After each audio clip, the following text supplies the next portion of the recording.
See you again. It seems like every time I talk to you, there's a new crisis. Last time it was after the assassination attempt. Now you're under house arrest. You're back in court tomorrow. How are you doing? Well, Piers, I'll say my life is pretty exciting. You never know what's going to happen the next day.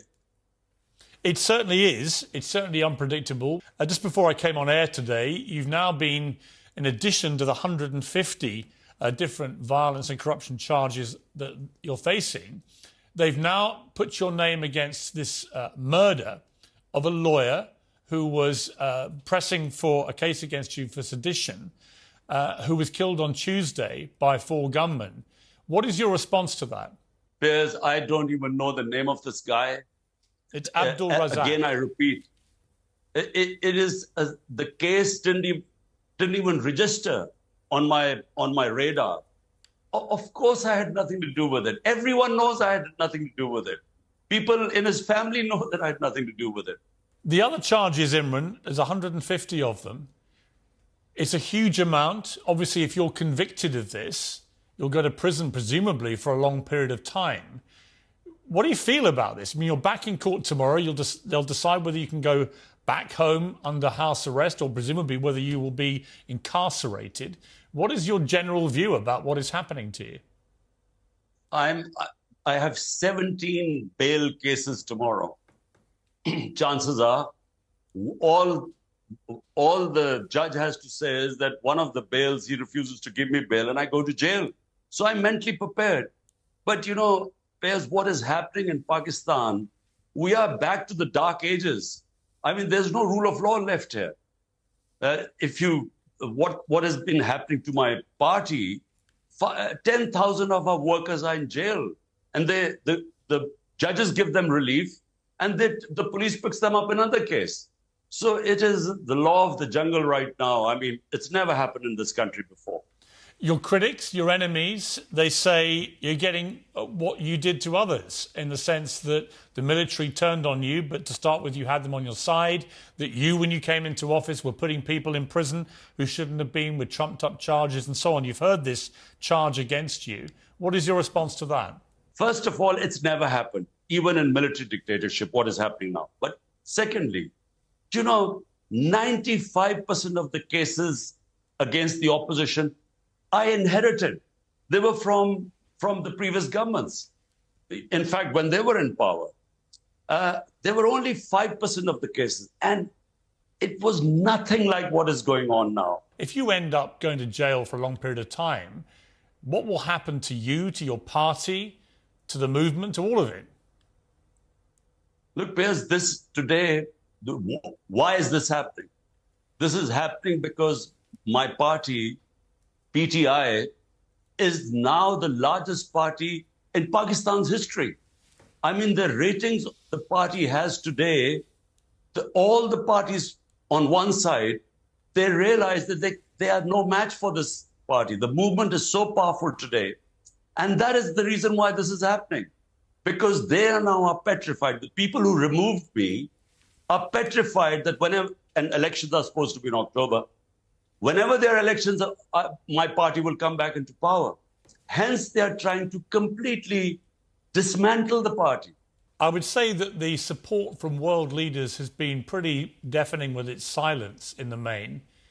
Do you wish you'd had more vocal support from maybe the British Prime Minister, Rishi Sunak, the American President, Joe Biden? Would that be helpful?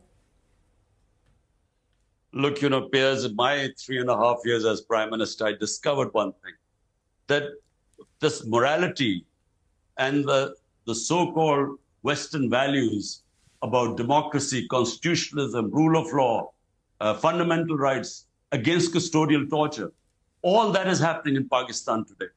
Yet, I think the interests of the powers, Britain, the US, I think they are more aligned with our military for whatever reasons, maybe because they're supporting them in Ukraine. I always wanted an independent foreign policy because 80,000 Pakistanis died when we joined the US war on terror, and I was against it. So I think maybe that they feel that their interests are more served by the current regime. And whenever that happens, you know, all these professed values go out of the window. I mean, Rishi Sunak is currently in Washington with President Biden. What's your message to both of them if they're watching this? My message is simple. Firstly, countries only sort their problems out from within. But the professed values of United States and United Kingdom, I repeat, is democracy, is fundamental rights, rule of law. I mean, whenever they criticize Hong Kong or China with the Uyghurs or Russia, they always talk about the lack of human rights and fundamental rights and lack of democracy. But here's one standing democracy. And all these values are being violated, yet not a word from them. But, I didn't really expect much. Imran, on a human level, I've spoken to you after people tried to kill you, and they came very close to killing you. That was just 6 months ago or so. You've got a family, you've got these 2 young sons. You tweeted recently, the only thing I miss these days is hiking in our northern mountains with my sons. And that was a very human thing to tweet. And I, as a father of 3 boys, not dissimilar age to yours now, that really resonated with me. How are you doing on a human level? Well, it's a huge sacrifice, because what is happening right now is we are basically fighting for rule of law and democracy. On the other hand, we now have we are heading towards the worst type of dictatorship.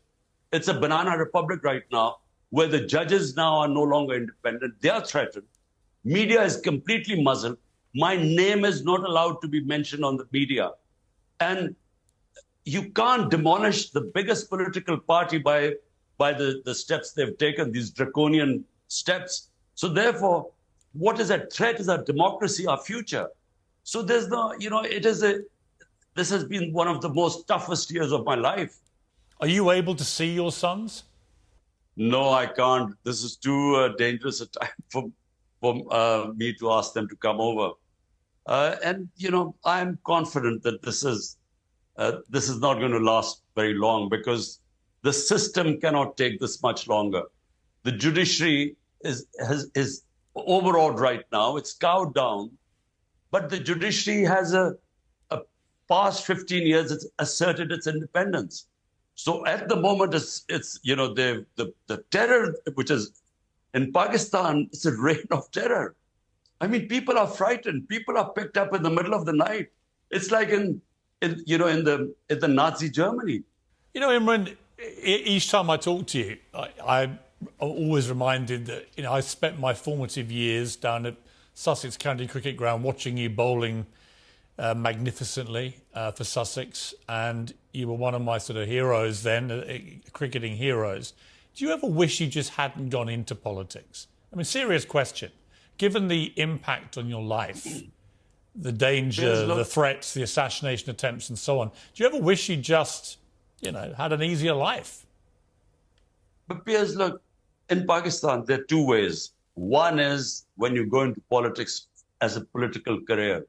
In my opinion, it is the worst career to ever choose. I would never suggest politics as a career to anyone, as a career. Secondly, is the politics where you are so privileged. I had more respect than any other Pakistani. And